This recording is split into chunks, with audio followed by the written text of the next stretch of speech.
एक दिवस त्यांना समर्थ शिष्य वासुदेव गोसावी भेटण्याकरिता आले आणि त्यांनी महाराजांजवळ समर्थांचा तो पत्र दिला. तर हा पत्र ऐकताना आणि ते समजून घेण्याकरिता आपल्याला प्रत्येक ओळीमधली फक्त 2च अक्षर सुरुवातीची लक्षात ठेवायची आणि इतर सगळे शब्द सोडून द्यायचे. विवेके करावे कार्य साधन, वी जाणार नर्तन हे जाणून, जा पुढील भविष्यार्थी मन पू रहाटोची ने र विजापूर चालुने सन्मार्गी चा सत्यता बाणली अंगी सा रघुवीर कृपासे प्रसंगी र दास महात्म्या वाढवी दा रजनीनाथ आणि दिनकर र विजापूरचा सरदार नित्य करिता संचार नी घालिता ती येर झार घा लावली भ्रमण जगदीशे ला आदिमाया मूळ भवानी आ हे सकळ ब्रह्मांडाची स्वामिनी हे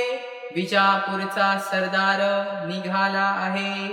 मग एकांती विवंचना करोनी इष्टयोजना करावी.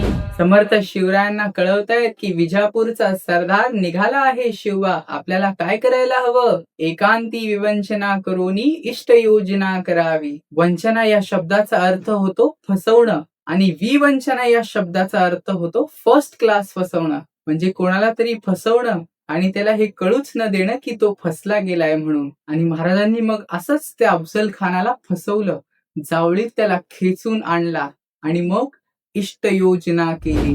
तर या पत्रावरून आपल्या लक्षात येतं की श्री समर्थांचं आणि शिवरायांचं नातं हे किती घट्ट होतं. आज लोकांनी अनेक चर्चा करावी की शिवरायांचं समर्थांचं नातं होतं की नाही याच्यावर भांडत बसावं, वाद घालत बसावं, परंतु इतिहास मात्र कधीच बदलत नाही. आणि जे अभ्यासक आहेत, सज्जन आहेत, शहाणे आहेत, त्यांच्यासाठी अभ्यासण्याकरिता शिवरायांचं आणि समर्थांचं नातं जाणून घेण्याकरिता पुरून उरेल एवढा पुरावा आहे.